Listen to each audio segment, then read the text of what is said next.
자, 지금 이 시간 강병훈 선교사님 모처럼 귀국하셔서 남아공 현지 사정도 좀 안 좋다고 합니다. 여전히 현지 사정과 함께 말씀을 전하실 때 많은 도전과 은혜의 메시지가 될 수 있기를 바랍니다. 할렐루야. 한 번 더 기도드리겠습니다. 하나님 아버지, 고맙고 감사합니다. 우리에게 이런 귀한 만남을 갖게 하시고 또 이렇게 아름다운 예배당을 건축하고 하나님께 영광 돌릴 수 있는 귀한 저희들이 될 수 있도록 인도하여 주시니 감사합니다.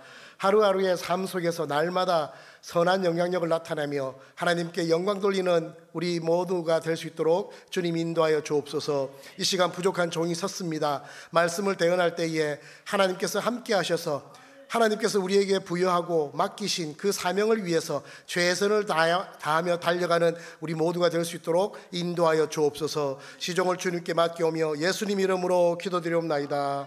아멘. 할렐루야. 너무 감사합니다. 이렇게 새로운 예배당에 이렇게 제가 처음 왔어요. 그래서 이전의 예배당도 너무 좋았습니다만은 더 좋은 것 같아요. 지역도 좋고 또 하나님께 예배드리기에 모든 시설이 잘 갖춰진 것 같아서 이제는 부흥하고 하나님께 영광 돌리는 일만 남았다라는 그런 생각이 들어집니다. 오늘 주어진 말씀을 가지고 사명이라고 하는 제목으로 말씀을 살펴보기를 원합니다. 우리 초등부 학생들도 알다시피 저는 아프리카 남아공에서 사역을 하고 있고 아프리카 선교사입니다.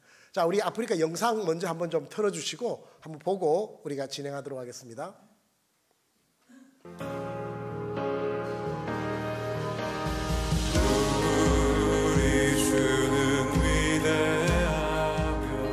제가 지금 사역하고 있는 교회 천막교회에서 양철교회로 바뀌어지는 과정입니다.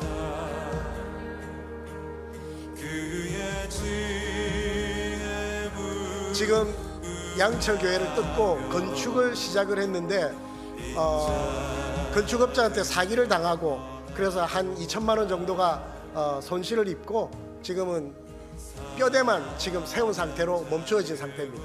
여기는 에이즈 고아원 리브빌리지입니다.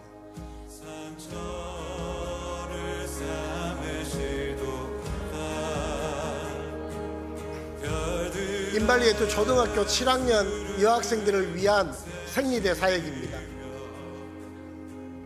대부분 학생들이 생리대가 없어서 생리를 할 때는 학교를 안 갑니다. 그래서 생리대를 공급하면서 가정의 중요함 또 하나님께서 부여하신 우리 성에 대한 가치관을 교육하고 있습니다.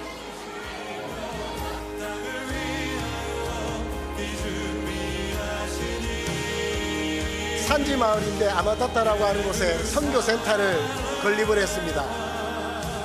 이곳에서 선교 훈련과 또 유아들을 케어하는 그런 사역을 계획하고 있습니다. 물이 없어서 지금 우물을 하는 중입니다.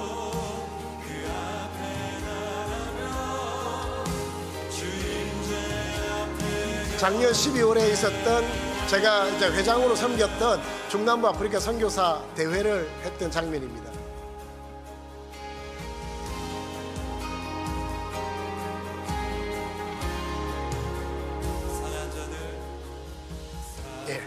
감사합니다.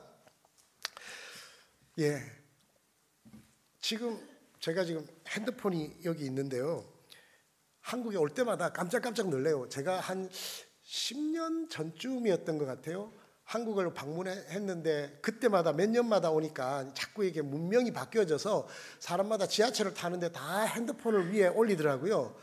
그래서 핸드폰을 올리면은 이게 자동으로 어떻게 결산이 되는 줄 알았어요. 그래서 저도 옛날에는 2G였는데 저도 줄 서서 가서 핸드폰을 이렇게 한번 올렸던 적이 있었습니다. 저는 안 되더라고요. 지금 보는 핸드폰으로 버스가 오는 시간도 다 알려주고 버스장에 갔더니 몇 시에 온다고 몇 번이 그것까지 알려주더라고요. 전 세계에 이런 나라가 있을까 싶은 생각이 들 만큼 깜짝 놀랐어요. 거기 테이블에 앉았더니 또 엉덩이가 떳떳하게 이게 너무 좋아요.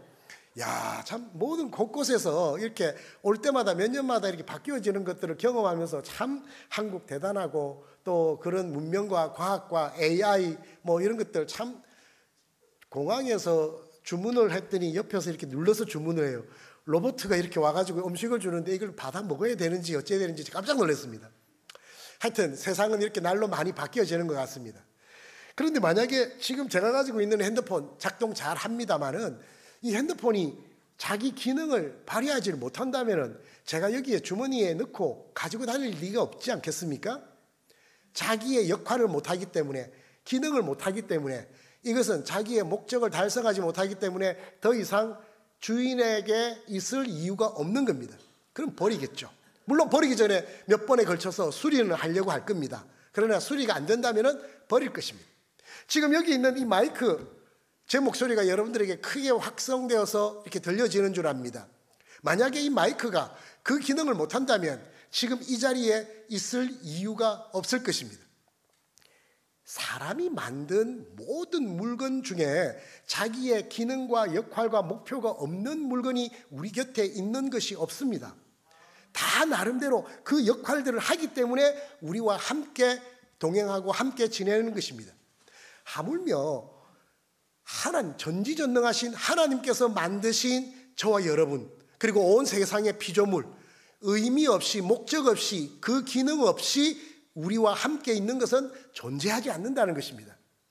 최고의 걸작품이라고 하는 하나님의 형상을 닮아서 세워진, 만들어진 사람, 저와 여러분들에게 하나님께서는 특별한 각자의 사명과 역할을 부여하셨다는 것입니다.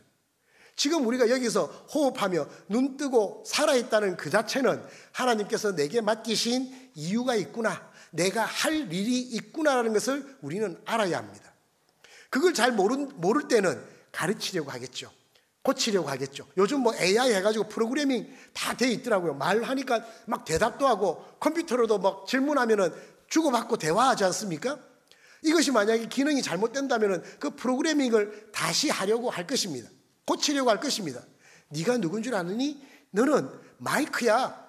이 목소리를 크게 확성시키는 기능을 해야 하는 마이크야. 더더군다나 여기 있는 이 마이크는 하나님께 예배드리는 귀한 거룩한 마이크야.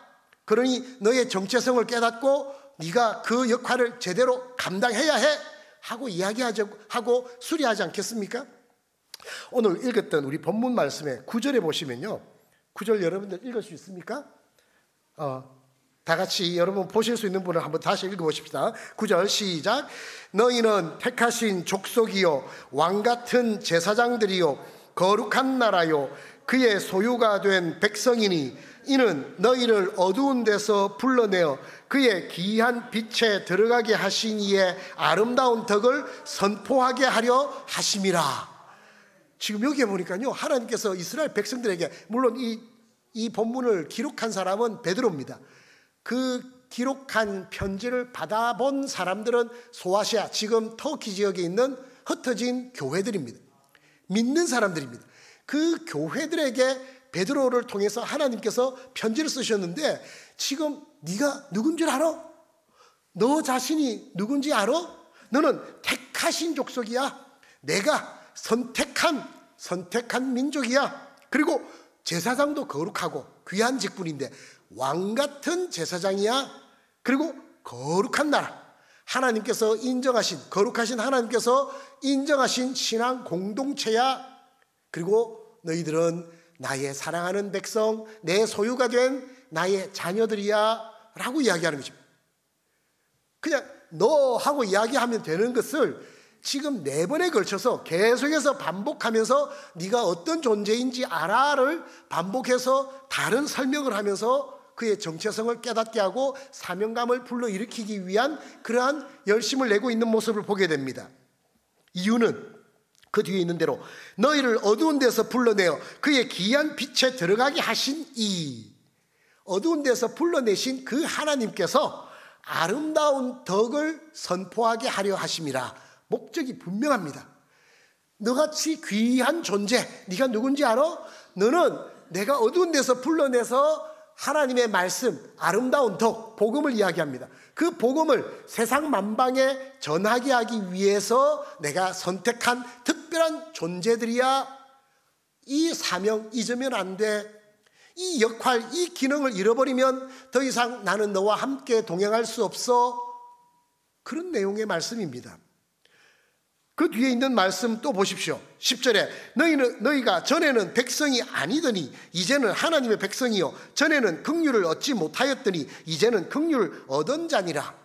우리가 가끔 누구하고 이야기할 때 과거의 올챙이 시절에 너 어떻게 했는지를 언급할 때가 있습니다. 그것은 그 스스로 자신이 과거에는 빈약하고 초라하고 보잘것없었지만 지금은 어떤 이유로 이만큼까지 성장했는데 그 과정을 돌아보아라. 누구의 은행이 누구 때문에 그래 된 일을 알려주기 위해서 그렇게 이야기하는 것입니다. 과거에는 어두운 데서 자기의 죄 때문에 지옥 형벌 받을 수밖에 없는 그런 버려지는 존재였는데 지금 하나님의 긍휼한 은혜로 구원을 받아 하나님의 거룩한 백성이 되었다는 말입니다. 그 사명을 너희가 받은 그 사명을 너희는 결코 잊어서는 안 돼 하고 지금 이야기하는 것입니다. 그래서 우리가 가지고 있는 이 교회의 사명은 주님께서 우리에게 당부하신 하나님의 아름다운 덕을 이 사실을 모르는 자들에게 전하기 위한 그러한 열심과 노력과 헌신이 우리에게 있어야 하는 것입니다. 원래는 제가 PPT를 준비를 했었는데 지금 아직 시설이 그렇게 좀 잘 안 됐나 봐요. 나오네요. 예, 감사합니다. 예. 지금 제가 아프리카 선교사라고 제가 설명을 드렸습니다. 그래서 저는 아프리카에 대해서 뭐 다른 지역에 대한 선교도 너무나 중요한 것은 사실입니다. 그 어디가 더 중요하고 덜 중요하겠습니까? 많은 똑같은 비즈니스맨을 해도요. 신발 장사하는 사람은 신발을 선전합니다. 옷 장사하는 사람은 옷을 선전합니다. 저는 똑같은 선교사이지만은 아프리카 선교사이기 때문에 아프리카에 대해서 홍보하고 더 알리고 선전하고 하는 일을 감당하는 것입니다. 아프리카에 대한 오해가 좀 있습니다. 아프리카 흑인을 보면요, 아프리카 사람이라고 이야기해요. 물론 맞습니다. 저희들은 아시아 사람이죠. 그런데 그것보다도 좀 더 구체적으로 이 사람은 앙골라 사람이야, 이 사람은 남아공 줄루족이야, 이런 이야기들이 되어져야 되는데 우리는 그냥 까만 흑인은 다 아프리카 사람, 아프리카를 하나의 나라로 인식하는 그런 경향이 있습니다. 그리고 제가 줄눈말을 조금 해볼게요. 사니보나 아반뚜아나 미나긴 꼼푼디시 시푸마의 슈마일라 이방겔리 라파.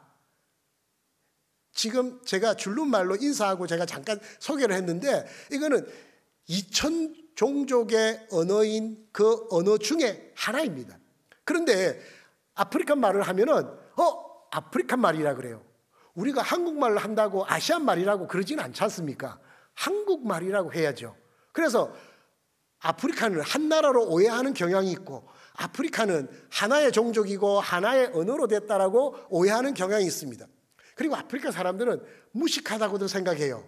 뭐 함의 후손이라서 그렇느니 뭐 여러 가지 설이 있습니다만은 그래도 아프리카 사람들이 좀 공부를 못하고 무식하고 그래서 좀 천대받다 보니까 그렇게 많이 평하는 경향이 있습니다. 제가 지금 25년째 아프리카에서 생활하고 있는데 제가 생활하면서 경험을 해본 아프리카 사람들의 그러한 모습들은 어느 정도는 좀 맞는 것 같아요. 인종차별이라고 또 욕할는지는 모르겠지만은 어느 정도는 아프리카 사람들이 좀 떨어지는 것 같아요. 제가 벽돌을 쌓으라고 했는데 벽돌을 삐뚤하게 이렇게 쌓아요. 그래서 벽돌을 곧게 쌓아야지, 이걸 곧게 쌓기 위한 여러 가지 방법이 있을 수 있는데 이걸 어떻게 이렇게 쌓냐, 자기는 볼 때는 곧 빠르대요.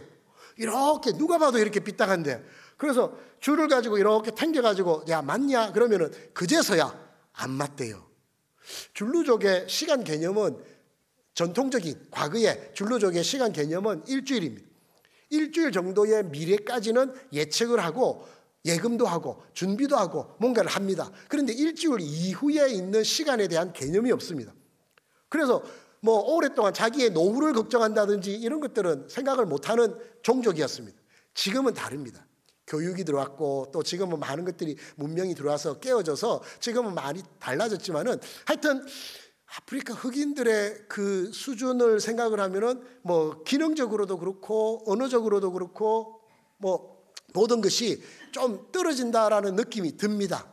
근데 인종적으로 떨어진다라고 보기에는 어렵다라는 생각이 듭니다. 왜냐하면 이 아프리카 사람들은 가난하게 지냈어요. 최빈국 절대 빈곤 국가의 70%가 아프리카에 있습니다. 그리고 모든 질병의 근원지가 거의 아프리카입니다. 가장 사망률이 높고 말라리아, 물론 아시아에도 말라리아 있습니다만은 아프리카에서 죽은 사람들이 가장 많습니다. 비교가 안 될 만큼 많습니다. 에이즈, 지도 전체 아프리카 지도 중에서 저 위쪽에 지중해에 접하고 있는 나라가 북부 아프리카입니다. 그 바로 밑에부터 사하라 사막이라고 하는 사막이 있는데 그 사막 이남이 진짜 아프리카입니다. 블랙 아프리카라고 하고 그 위쪽은 사실은 중동이고 아랍입니다. 아프리카 대륙에 있지만 그 사하라 사막 이남에 있는 인구가 전 세계 인구의 10% 삽니다. 그런데 그 10%의 사람 중에 에이즈 인구가 전체 세계 인구의 70%가 거기에 있습니다. 더더군다나 제가 있는 남아공을 중심으로 한 접경 국가에는 아주 에이즈의 집대성 지역이라고 할 수 있을 만큼 에이즈가 심각합니다. 나라별로 이야기하면 1위부터 10위까지가 그 남부 아프리카에 다 있습니다. 이건 제 통계가 아니고 유엔에서 나온 통계입니다. 그럴 정도로 에이즈가 많고 에볼라 같은 전염병은 아프리카에만 발생한 아주 치명적인 병입니다. 질병이 많고요. 또 서양 강대국에 의해서 아프리카 대륙은 라이베리아하고 에티오피아 빼고는 모든 전 대륙의 나라가 식민지화된 경험을 가지고 있습니다. 우리나라는 일본에 36년이죠. 거기에는 짧은 나라가 50년입니다. 긴 나라는 100년이 넘습니다. 몇 세대에 걸쳐서 계속해서 서양 강대국에 의해서 짓밟힌 경험을 가지고 있는 아픈 사연을 가지고 있는 나라들이 아프리카입니다.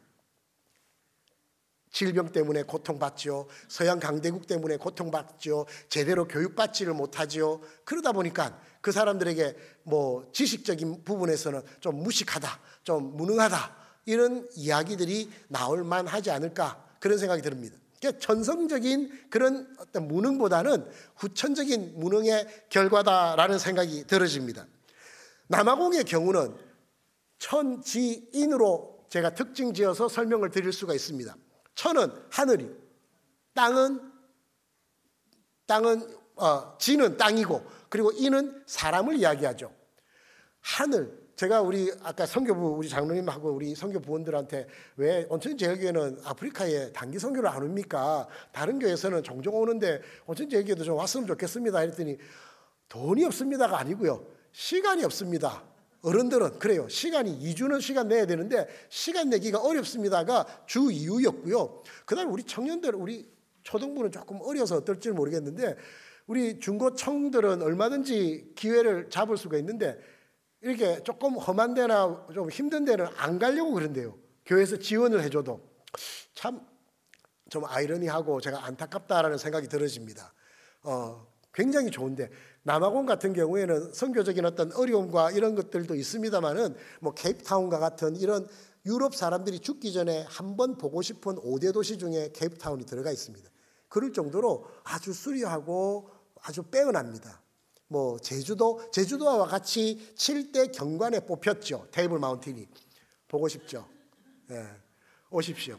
그래서 오셔서 선교적으로도 보시고 또 경관도 보시고 세계가 얼마나 넓은지 어떤 종족이 어떤 사람들이 어떻게 살아가는지 좀 안목을 좀 넓히는 그런 일들이 좀 많았으면 좋겠다 그런 생각이 들어집니다. 그래서 날씨 여기 미세먼지 황사 그게는 없습니다.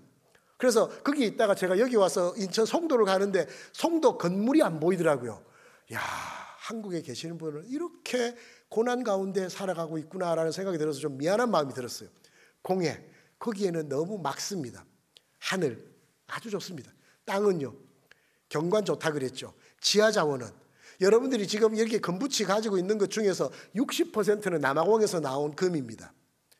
다이아몬드도 많지만 다이아몬드는 그 위에 있는 나미비아하고 보츠와나에서 더 많이 생산을 해냅니다. 하여튼 다 남부 아프리카이지요. 뭐 지하자원 엄청납니다. 그럴 정도로 아주 지하자원 땅까지도 풍성한 그런 자원이 있는 나라가 남아공입니다. 그래서 천지인 중에서 천지는 굉장한 장점으로 특징 지을 수 있는 그런 두 가지인데 나머지 인의 문제입니다. 사람이 문제입니다. 지금 남아공의 에이즈 인구가 지금 엄청 높은데 정부에서는 에이즈 인구를 23%로 이야기해요. 그런데 시민단체에서는 30%가 넘는다 그래요. 10명이 이렇게 모여 있으면 여기서 마구잡이로 잡아도 3명 정도는 에이즈 보균자, 에이즈 감염을 가지고 있는 사람인 것입니다. 그럴 정도로 에이즈가 심각한 나라가 바로 남아공입니다. 범죄, 뭐 한국도 범죄는 많겠지만요, 한국하고만 절대적으로 수치상으로 비교했을 때 살인은 한국의 40배이고 강도는 한국의 160배입니다. 저 자료가 사실은 1918년도 자료입니다. 그래서 지금은 좀 더 달라졌을 수도 있는데 하여튼 그 정도 비율입니다. 한국이 얼마나 살기 좋은 나라, 안전한 나라인지 모릅니다. 가끔 뉴스에 뭐 험악한 강도 이야기가 나오지요. 나오지만은 외국에는 비일비재하게 나온다고 보시면 됩니다. 범죄 심각합니다. 실업률 한국이 2.4% 정도 됩니다. 그런데 남아공은 32%입니다. 지금 뭐 청년들 실업이 뭐 직업이 없니 뭐니 이런 이야기들을 하지만은 지금 남아공이나 다른 지역에서는 정말 심각할 정도로 직업이 없고 뭐 그렇습니다. 그래서 어려운 상황에서 살아가고 있다는 것입니다. 이게 남아공의 사회적인 상황입니다. 그 다음에 남아공의 종교적인 상황은 어떤지 아십니까? 그 위키페디아나 이런 데 통계 자료 보면은 남아공의 기독교가 한 75% 뭐 이 정도 나옵니다. 우리나라가 지금 15% 이짝저짝 하거든요. 15% 있는 나라에서 75% 되는 그런 나라에 선교가 필요하나? 이런 생각이 들 만큼 심각합니다. 그래서 우리가 가서 그곳에서 이래 보니까 상황이 너무 다른 거예요. 그래서 케이프타운이라고 하는 그 인근에 있는 큰 거대한 빈민지역이 있습니다. 카엘리처라고 하는 그 빈민지역에 50만 명의 인구가 밀집해서 양철집으로 다닥다닥 붙어가지고 사는 지역이 있습니다. 여러분 광주가 42만 명 정도거든요. 광주 직할시가. 그런데 저 빈민가에 사는 사람이 50만 명이라고 그런다면 그냥 케이프타운 옆에 있는 작은 하나의 도시라는 겁니다. 광주 직할시보다도 더 큰 도시입니다. 거기를 우리 그쪽 지역에서 사역하시는 선교사님들이 신학생들을 알바로 고용을 해서 칸을 다 끄어가지고 지역을 나누어서 교회를 찾았습니다. 그래서 그 교회 그날 동일한 날에 출석한 성도를 조사를 했더니 2.87%가 나온 거예요. 저희들은 깜짝 놀랐습니다. 이 정도일 줄은, 아니 이렇게까지 기독교가 들어왔는데 3번에 저 언급되어 있는 대로 기독교는 선교사에 의해서 들어온 부분들도 있습니다만은 대부분은 서양 강대국에 의해서 군합발과 함께 총칼과 함께 들어온 기독교였습니다. 그래서 식민지 기독교입니다. 예를 들어서 일본이 우리나라를 점령할 때 일본 신사 참배하는 그 종교 있지 않습니까? 신사. 그걸 가지고 우리나라에 군데군데 세워놓고 자 여러분들은 다 아침에 일어나면 신사 가가지고 참배하고 하십시오 라고 하면은 우리는 목숨 걸고 안 하려고 하지 않겠습니까? 그 사람들 전통 종교에 익숙했던 아프리카 사람들은 그렇게 되어져서 기독교를 받아들이게 된 것입니다. 그러다 보니까 거기에 대한 반감이 심하지요. 기존에 외국에서 들어온 장로교, 감리교, 순복음, 침례교 이런 기독교는 지금 거의 정체 이하 하락으로 지금 치닫고 있습니다. 그래서 조만간에 그런데 지금 제가 있는 지역의 큰 동에 저희가 한인 한 15명 정도 한인 예배를 드리고 있는데 현직 교회를 빌려서 드리고 있습니다. 그런데 장로교회는 그 전체 동에 하나밖에 없습니다. 그럴 정도로 지금 외국에서 들어온 그런 종교는 받아들이지 않고 있고 아프리카에서 생겨진 독립교단이라고 있습니다. 제일 큰 교단이 JCC인데 JCC라고 하는 자이언 크리스천 처치인데 이 JCC는 조상도 숭배하고 일부 다쳐도 교회에서 허용해요. 교회 김 장로님 오셨는데 부인 되시는 권사님이 김 권사님, 서 권사님, 최 권사님 뒤에 이렇게 있다는 말입니다. 제가 그 선교센터 지었던 그 산 위에 지었던 거기에 추장한테 저 땅을 100년 사용을 허락을 받고 저걸 지었는데 그 추장이 쉔베라고 하는 이단의 저 장로입니다.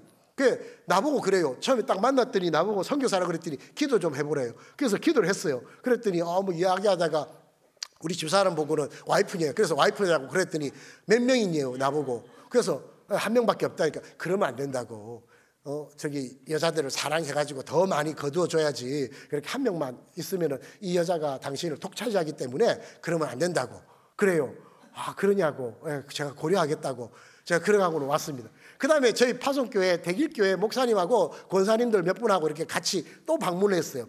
그 초장을 만났어요. 만났더니 이제 우리 한국에 있는 목사님이시다 하고 이제 인사를 했더니, 인사를 하고는 뒤에 권사님들이 쫙 있잖아요. 그랬더니 그래, 이 사람처럼 이렇게 해야 된대. 이렇게 쭉 이렇게 여러 명 거느리고 이래야지 되지, 너처럼 이렇게 한 여자만 하면 안 된다고. 이게 쉔베 기독교 장로의 말입니다. 이럴 정도에 된 이런 이단들, 이런 독립교단들, 이 사람들은 그 싱크리티즘이라고 하는 전통 종교하고 융합된 종교들입니다. 자이언 크리스찬 처치만 34% 정도 됩니다. 그리고 쉔베나 뭐 이런 것까지 다 합하면은 71% 정도 됩니다. 71%까지는 아니고요. 7천 교단 정도 됩니다. 그 퍼센터지가 정확하게는 통계가 나오기가 좀 어렵습니다. 하여튼 제가 볼 때는 과반 이상이 이런 이단 교단들입니다. 그래서 선교사들은 지금 이런 이단 교단도 선교의 대상이다. 우리가 새롭게 전도하고 복음을 전해야 될 대상이다. 그렇게 정의를 내리고 지금 전도하고 있습니다. 그래서 밖에서 위키페디아나 이런 자료에서, 인구 센서스에서 나온 통계 자료하고는 틀려도 너무 틀린다는 거죠. 어릴 때부터, 태어날 때부터 찬송이 들리고 또 뭐 성경이 집에 있는 상황에서 자라다 보니까 센서스에서 당신 종교가 뭡니까? 라고 물으면은 기독교라고 이야기하죠. 그런데 교회는 안 갑니다. 그런 사람들이 너무 많기 때문에 문제가 된다는 거죠. 그래서 무늬만 신자인 사람들, 그리고 독립교단의 성장, 그리고 식민지 기독교, 이것으로 형성되어 있는 종교적 상황이 남아공의 상황이다. 지금 그렇게 볼 수가 있습니다. 지금 세계는 기독교 아니면 이슬람입니다. 이슬람이 성장하는 것이 지금 기독교의 가장 큰 장벽입니다. 옛날에는 이념이 문제였습니다. 공산주의, 러시아나 중국이나 뭐 중공이었죠, 옛날에는. 그리고 북한 같은 데는 선교사가 들어갈 수도 없고 복음이 들어갈 수가 없어서 그것 때문에 많이 어려움이 있었는데 지금은 문이 열렸습니다. 심지어는 북한까지도 지하로 꽤 많은 선교사님들이 활동하고 있는 상황입니다. 북한의 지하교회, 중국의 지하교회가 굉장히 많이 활성화되어 있는 상황입니다. 이념은 더 이상 선교의 장벽이라고 말할 수가 없는 상황이 되어졌습니다. 그럼 뭡니까? 가난, 질병, 이것도 지금은 더 이상 큰 장애가 되지 않습니다. 지금 남은 하나의 장벽은 종교입니다.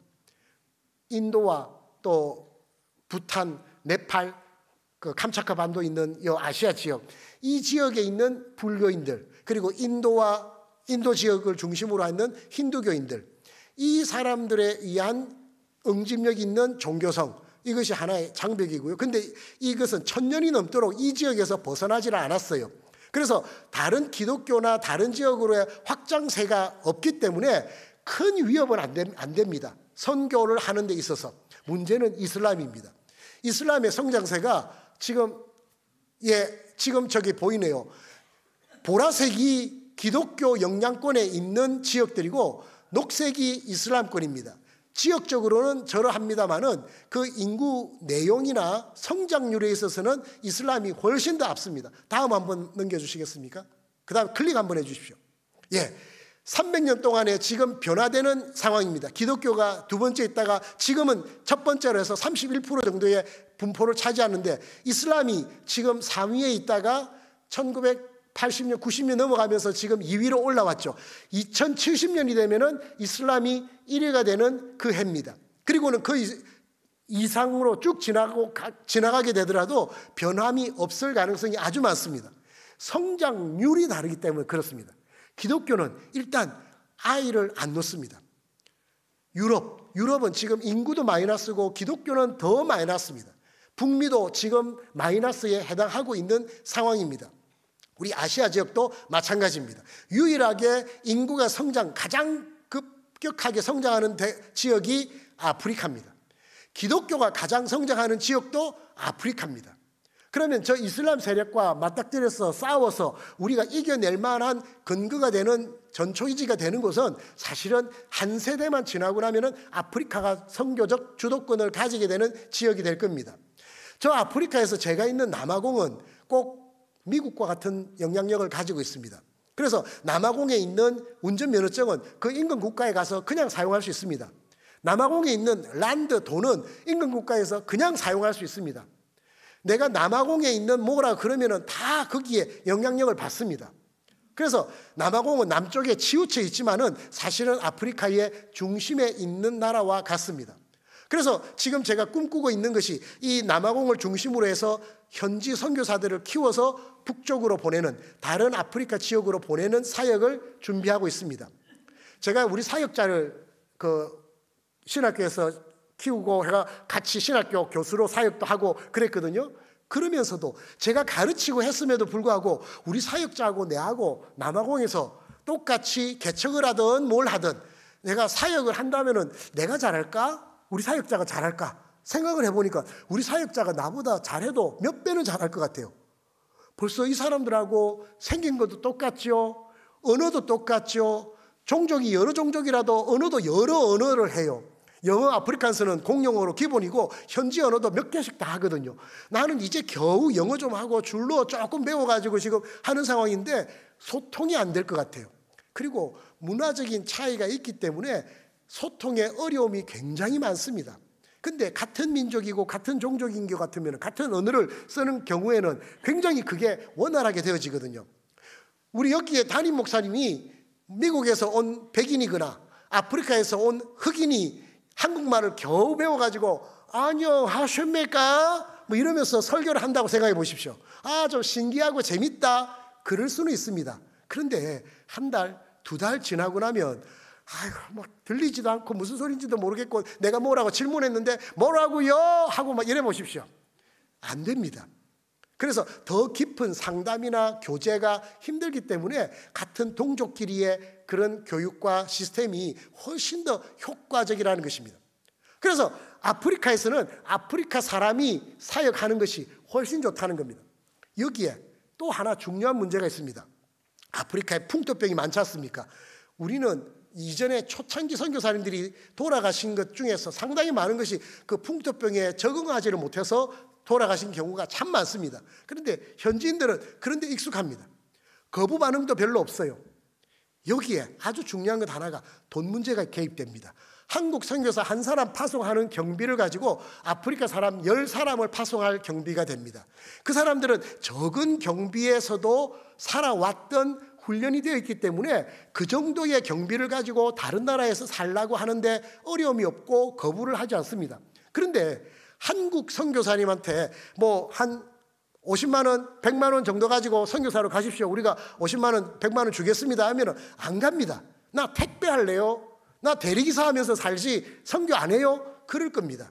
당장 목구멍이 포도청이라고 먹고 사는 문제가 해결 안 되니까 나는 그렇지만 처자식은 어떡합니까? 안 가려고 합니다. 사명만 가지고 이야기하기에는 어려운 상황입니다. 그런데 50만 원 가지고도 나는 얼마든지 일할 수 있고 사역할 수 있고 선교사로 갈 수 있습니다 라고 한다면 그거 얼마나 효과적이겠습니까? 제가 지금 선교사를 현지인을 키워서 보내는 사역에 50만 원을 목표로 하고 있습니다. 그중에서 30만 원을 외부에서 지원을 받아서 하고 20만 원을 현지에 있는 교회를 통해서 세워서 채워서 파송할 계획을 하고 있습니다. 30만 원 정도면요 큰 교회가 아니어도 얼마든지 파송할 수 있습니다. 우리 남녀 전도회들 있지 않습니까? 각 전도회에서 한 명씩도 파송할 수 있습니다. 어떤 분은 30만 원 정도면 내가 개인적으로 선교사님을 파송할 수 있겠네요. 그런 분도 있습니다. 여러분 생각해 보십시오. 교회를 짓는 것도 너무나 귀하고 아름다운 사역인데 내가 내 이름으로 단독으로 선교사님을 파송을 한다? 얼마나 영광스럽고 하나님 앞에 큰 뿌듯한 보람 있는 그런 일이겠습니까? 제가 그 일을 준비하고 있습니다. 이 일에 여러분들이 동행자가 되어주시면 참 좋겠다라는 생각이 들어집니다. 제 개인적인 전도에서 교회 짓고 뭐 하고 하는 이 사역에서 제가 나이도 이제는 60이 되고 좀 이제 선배가 되다 보니까 젊은 선교사들을 가르치고 케어하고 또 전체 아프리카를 또 아우르는 그런 일에 좀 더 많이 봉사해야 되겠다라는 생각을 많이 하고 있습니다. 그래서 온천제일교회가 저와 같은 그런 걸음걸음 가운데서 함께 힘이 되어 주시면 얼마나 좋을까. 지금 제가 아까 이야기를 했는데 메이빌 교회만 해도 건축을 하다가 지금 중간에 중도 포기를 하고 있는 상황입니다. 업자한테 사기를 당해가지고 지금은 철골 기둥만 세워둔 채로 그냥 내버려 두고 있는 상황입니다. 그래서 이전에 제가 어떤 교회에서 부부가 뭐 돈이 많이 있는 건 아닌데 70년 그 결혼 50년이었나? 그렇게 되면서 의미 있는 일을 하고 싶다고 하면서 헌금을 해오신 적이 있습니다. 그래서 우리 부부 이름으로 해가지고 아프리카에 교회를 하나 지었으면 좋겠습니다. 이런 꿈을 가지신 분들이 있더라고요. 혹시 이 자리도 있는지 모르겠어요. 있으면 저한테 연락을 좀 해주시면 좀 좋겠습니다. 우리 예수님께서 이 땅에 오셔서 우리를 구원하시기 위해서 오셔서 십자가에 달려 돌아가시면서 제자들에게 그리고 믿는 자들에게 끊임없이 한 말씀이 나는 이런 자를 찾아 구원하기 위해서 왔노라. 죄인을 구원하기 위해서 내가 이 땅에 왔노라 하는 이야기를 강조하셨습니다. 그리고는 부활 승천하시면서 그 제자들에게 너희는 내가 남긴 이 사명을 위해서 교회를 구성하고 그리고 그걸 위해서 땅끝까지 이르러 복음을 증거하는 그 사명을 감당해라 하고 사명을 남기시고 올라가신 것입니다. 그래서 교회는 그 주님께서 우리에게 남기신 유언과 같은 그 사명을 감당하기 위한 최선의 노력을 해야 하는 것입니다. 선교는 가는 선교사와 보내는 선교사가 합작하여서 만드는 공동 상교의 결실로 맺어지는 그런 것입니다. 그래서 가는 선교사가 혼자서 그 일은 결코 할 수가 없습니다. 보내는 선교사, 여러분들과 같은 그 일을 감당하는 사람이 있어야만 그 일이 가능한 것입니다. 가끔 보면 이제 연세 많으신 분들이나 또 돈이 없으신 분들이나 또는 뭐 몸이 아프신 분들이나 이런 분들은 이런 이유를 대요. 저는 몸이 아파서 뭐 선교는 뭐 엄두도 못 냅니다. 저는 돈이 없어서 선교를 못 합니다. 저는 나이가 이렇게 많이 들어서 이제는 뭐 어렵습니다. 하나님께서 그 나이 많은 사람한테 시간을 달라고 안 했음에도 불구하고 그 나이를 핑계 삼아 거절합니다. 가난한 사람에게 하나님께서 돈을 달라고 하지 않았음에도 불구하고 그 사람은 자기에게 없는 돈을 핑계로 선교를 거절합니다. 하나님은 내 손에 든 게 무엇이냐를 묻습니다. 내가 가진 게 무엇이냐? 시간이냐? 그럼 시간을 드리는 것입니다. 돈이냐? 돈을 드리는 것입니다. 건강이냐? 건강을 드리는 것입니다. 가끔 교회에서 그 어려운 사람들을 돕기 위해서 바자회 이런 걸 하지 않습니까? 그러면 뭐 음식도 만들어서 팔고 또 중고 물품도 팔고 해서 재정을 이렇게 마련을 합니다. 그런데 그 중에서 가끔 보면은 돈 많은 부자가 와서 몸으로 때우는 일을 하려고 해요. 돈 많은 사람은요, 돈을 내는 일을 해야 됩니다. 몸으로 때우는 사람은 돈 내기에 어려운 사람, 그러나 건강한 사람, 시간 있는 사람, 이런 사람이 자기의 달란트를 활용하여서 음식을 만들고 봉사를 하고 섬기고 하는 일들을 감당하는 것입니다. 돈 많은 사람이 그 일까지, 섬기는 일까지, 몸으로 하는 일까지 감당해버리면 다른 사람들이 설 땅이 없어지는 것입니다. 이렇게 아름다운 자기의 달란트를 합해서 아름다운 하나님의 선한 결실을 나타내는 것이 하나님이 교회에 향한 뜻인 것입니다. 교회가 받은 너희는 가서 제자를 삼아 아버지와 아들과 성령의 이름으로 세례를 주라. 특정한 베드로에게, 요한에게 너는 그러지 않았습니다. 너희라 그랬습니다. 너희라는 말은 공동체를 이야기합니다.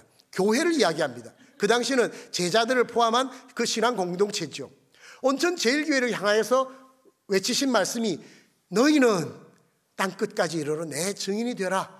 온 만민으로 하여금 복음을 듣게 하라라고 말씀하신 것입니다. 특정한 사람이 아닙니다. 저와 같은 선교사만 부름받은 그런 사명이 아닙니다. 우리 모두가 함께 감당해야 하는 것입니다. 그 일에 여러분들이 동행하실 수 있기를 바랍니다.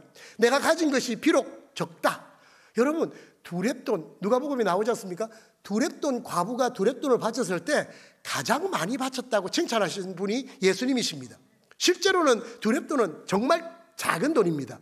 작은 돈임에도 불구하고 예수님은 저 여인이 가장 많이 바쳤다. 이유는 다른 사람들은 많이 바쳤지만은 자기의 창고에는 더 많은 금은 보화가 남아있는 사람이었지만은 두렙돈 과부는 그 두렙돈을 바치고 자기의 남은 금화가 동전이 전혀 없었던 사람입니다. 사람들은 바쳐진 재물에 관심을 가졌지만 예수님은 바치고 남은 빈 주머니에 관심을 가졌습니다. 여러분이 얼마를 헌금하냐 그게 중요한 것이 아니고 헌금을 하고 얼마나 내가 남기고 있느냐, 나를 위해서 살 게 얼마나 있느냐, 이것을 가지고 주님께서는 전부를 바쳤다 아니다를 이야기를 하실 수 있다라는 것입니다. 여기에서 포인트는 여러분들도 전부를 바칩시오가 아닙니다. 최선입니다. 내가 할 수 있는 최선, 최고가 최선이 아니라 최선이 최고입니다. 내가 할 수 있는 최선을 다했을 때는 하나님은 최고를 받으셨다라고 칭찬하시는 것입니다. 꼭 인간적인 기준의 최고의 가장 돈 많은 것, 가장 학벌 좋은 것, 가장 지식 많은 것, 이것을 원하시는 것이 결코 아니라는 것입니다. 내가 할 수 있는 일, 지금부터라도 시작을 해서 적어도 저는 구원받은 사람이라면 세 개 중에 하나는 선교를 위해서, 구원을 위해서 기도하는 일, 헌금하는 일, 그리고 짧게라도 직접 가서 복음을 전하는 일. 이단들은 인생의 11조를 선교지에서 헌납합니다. 이단들이 그래요. 보통 이단 아니면 말을 안 듣습니다. 그래서 그런 일은 없죠. 그래서 여호와 정의는 시간의 11조를 전도하는 데 쓴다고 하루에 2시간씩 전도를 하거든요. 신천지 같은 이런 특별한 이단들은 인생의 11조를 선교지에서 헌신하면서 봉사를 해야 된다라고 생각을 하고 11조를 선교지에 옵니다. 이단들이 그렇습니다. 우리는요, 이단보다 못한 온전한 장로교 교인들. 부끄러운 거죠. 이슬람 우리 목사보다도 훨씬 더 기도 열심히 합니다. 오스만이라고 하는 슈퍼마켓이 있는데 갔더니 문을 닫았어요. 그리고 앞에 경비만 있어요. 야, 문 안 열어? 그랬더니 지금 우리 주인 기도하러 갔다고. 금요일날 12시 되면은 기도를 하러 가요. 문 다 닫고. 식당을 하는데 문 닫고 기도를 하러 가요. 하루에 5번. 그 중에서 5번을 다 가지는 않겠지만은요, 금요일 12시는 거의 다 문 닫습니다. 야, 그래서 그 다음번에는 내가 갈 때, 참, 이 친구 지금 기도하는 시간이지 하고는 거기를 안 갔습니다. 이럴 정도로 이단이나 타 종교에서는 종교적인 열심과 열정, 헌신, 섬김, 이런 것들이 우리가 부끄러울 정도로 앞서가고 있다는 것입니다. 그런데 우리가 그들을 어떻게 이기겠습니까? 내가 할 수 있는 일부터 시작하시길 바랍니다. 우리 아들이 한 걸음도 걷지 못해가지고 집사람이 만날 돌 지났는데도 못 일어나니까 막 일으켜가지고 막 걷게 했습니다. 그런데 얘가 못 걷다가 어느 날 그냥 잡고 일어나더니 저벅 해가지고 한꺼번에 7걸음을 걷더라고요. 그래서 우리는 그날 박수를 쳤습니다. 오늘 날짜 적어라. 우리 아들이 7걸음 걸은 날이다. 정말 기뻐했습니다. 그때 부모된 우리가 자식에게 향하는 그 기대치가 7걸음이 아니었습니다. 한 걸음이었습니다. 한 걸음도 못 걷는 우리 아들이 걸었으면 좋겠다라고 하는 바람이 한 걸음만 걸어봐. 그것이 우리의 바람이었습니다. 우리 하나님께서 우리가 7걸음 걸으면 너무 좋겠죠. 그러나 우리에게 바라는 것은 지금 여기에서 원 스텝만 앞으로 나대들 수 있는 용기와 결단. 마지막으로 제 이야기 하나 하고 마치겠습니다. 제가 선교 훈련을 필리핀에서 1년 동안 선교 훈련을 받고 왔습니다. 선교사님과 함께 생활하면서 왔습니다. 선교의 마음이 막 뜨거워가지고 그때 전도사였는데, 그리고 서울에 있는 영성교회에 제가 부임을 해가서 이 선교를 이거 어떻게 애들한테, 그래서 중고등부 애들을 수련회를 하는데 이번 수련회는 선교 수련회다. 그리고 막 선교 팜플렛과 선교 사진 전시를 하고 처음부터 끝까지 모든 게 선교였습니다. 마지막 날, 이날 캠파이어 하면서 이 학생들 선교적인 비전을 심고 막 선교사로 헌신하게 만들고 막 눈물 콧물 쏟게 내가 그렇게 만들어야지 마음에 작정을 하고 마지막 날을 벼르었습니다. 마지막 날 캠파이어를 합니다. 막 손잡고 처음에 막 이렇게 막 둥글게 노래도 부르고 춤도 추고 짝짓기도 하고 여러 가지 게임도 하면서 했습니다. 한참 좀 하고 이제 좀 분위기가 익었을 법할 때 오토바이 하나가, 제가 학교를 빌려서 운동장에서 했거든요. 운동장 안으로 오토바이가 들어와요. 저게 뭔가 했더니 이장이래요. 이장이 막 오더니 불 끄라고, 거름 날린다고, 불 끄세요. 지금 옆에 거름 날려서 안 된다고 하면서 막 날린 거예요. 지금 우리는 분위기 쫙 올라가는 상황에 이 불 끄라는 이장님 때문에 그냥 분위기가 팍 했어요. 그래서 예 알겠습니다. 예 알겠습니다. 곧 끄겠습니다 하고는 보냈습니다. 조금 있으니까 또 오더니 왜 또 안 끄냐고 그래요. 3번을 찾아오는 거예요. 좀 분위기가 무르익다 보면은 찾아오고 결국에는 3번 오고는 그 다음에는 안 오긴 했습니다. 그래서 이제는 됐다 하고는 마지막 딱 하려고 하는데 비가 오는 거예요. 캠파이어 마당에서 캠파이어 하는데 비가 오면 이거 됩니까? 이걸 어떡하나 이러고 그냥 처음에는 비를 좀 맞았어요. 도저히 더 이상 비를 맞을 수 없는 상황이 됐어요. 이렇게 불을 끄고 안으로 들어가자고 해가지고 교실로 들어갔습니다. 예배도 제대로 안 들었고 설교도 안 했지 않습니까? 이렇게 해가지고 이거 끝나면 안 되겠다는 생각이 들더라고요. 그래서 교실로 다 모이라고 그리고 했습니다. 그때가 한 12시 가량 됐습니다. 전부 다 비 맞아가지고 추워가지고 이러고 그냥 다 교실 바닥에 쭉 앉아있는데 여기에서 이제 설교를 해야 되는 거예요. 헌신을 하고 결단을 하고 선교에 막 하자고 해야 되는데 이게 분위기가 너무 안 사는 거예요. 그래도 어떡합니까? 내가 전도사고 말씀을 전하는 책임을 맡은 자인데 준비된 거니까 하긴 해야죠. 끝까지 했습니다. 아마 모르긴 해도 아마 3분의 2는 아마 잤지 싶어요. 하여튼 내가 준비한 것은 열정을 다해가지고 우리가 하나님의 이 사명을 위해서 땅끝까지 가야 됩니다 하고 막 했습니다. 끝났습니다. 제 느낌은 완전 죽순 선교 수련회였다라는 느낌이었습니다. 야, 하나님 앞에도 죄송하고 우리 교사들 보기에도 민망하고 제 자신을 볼 때도 너무나 부끄럽고 민망했습니다. 근데 거기에 참석했던 한 자매가 선교에 대해서 기도만 했지 선교에 대해서 더 이상 어찌할 줄은 몰랐는데 그 집회 가운데서 선교에 대해서 꿈을 좀 가지게 됐어요. 그래서 지금부터는 내가 할 수 있는 일이 기도해서 한 걸음 더 나아가는 일하자 그러면서 작정을 해서 용돈 중에서 일부를 떼가 선교 헌금을 하기 시작했습니다. 한 걸음 더 나아가서 선교 헌금을 하기 시작을 하다가 어느 정도 또 좀 지나가다가 이거 가지고 안 되겠다라는 생각이 들어서 내가 직접 선교할 수 있는 상황이 됐으면 좋겠다. 그런 꿈을 가지게 됐습니다. 그리고는 선교사로 헌신을 하게 됐고 지금 저하고 25년을 같이 선교 사역하고 있습니다. 그 자매가 어디 있습니까? 우리 와이프? 예, 지금 저하고 결혼을 해서 거기에 딱 한 명 건졌습니다. 우리 와이프. 근데 지금 제가 볼 때 그 선교 수련회가 죽선 것이 아니었습니다. 대열을 낚은 선교 수련회였다라는 그런 생각이 들어집니다. 지금 저는 여기에서 여러분들에게 30%가 헌신되기를 원하지는 않습니다. 20%, 10% 한 사람 정도만 나왔으면 좋겠어요. 한 사람 정도만 진짜 하나님을 위해서 헌신하는 사람이 나왔으면 좋겠고 그리고 여러분 모두가 지금 이 걸음에서 한 걸음 더 나아가는 그런 선교적 교회, 선교적 성도가 되어졌으면 좋겠습니다. 선교를 하나님의 사명으로 받고 내가 해야 되겠다는 부담을 가지고 살아가는 교회는 선교적 교회지만은 그것에 대해서 무관심하게 살아가는 교회는 선교의 적인 교회가 되는 것입니다. 우리는 이 중간에서 하나님께서 우리에게 정말 원하시는 그 일을 위해서 최선을 다하고 우리의 사명을 감당함으로 하나님께 인정받는 그런 저와 여러분들이 되기를 주님의 이름으로 축원합니다. 기도하겠습니다. 하나님 아버지, 저희들에게 하나님의 구원의 은혜를 주셔서 하나님의 자녀 삼아주시고 하나님의 아름다운 덕을 선포하라는 그 간곡한 명령을 부여받고 살아갈 수 있게 하시니 감사합니다. 우리가 우리의 삶에 지쳐 또 주님의 사명을 거절하고 또 무심코 지나가는 그런 일이 없게 하시고 주께서 우리에게 베푸신 사랑을 생각하며 주어진 사명을 위해서 끝까지 달려가는 저희들이 될 수 있도록 주님 인도하여 주옵소서. 멀리 가서 선교사로서 복음 전하지 못한다 할지라도 우리 곁에 있는 작은 예수 그리스도의 사랑을 전할 수 있는 그런 성도들이 다 되어서 전국에는 주님 앞에 인정받고 칭찬받는 충실한 하나님의 종으로 설 수 있도록 인도하여 주옵소서.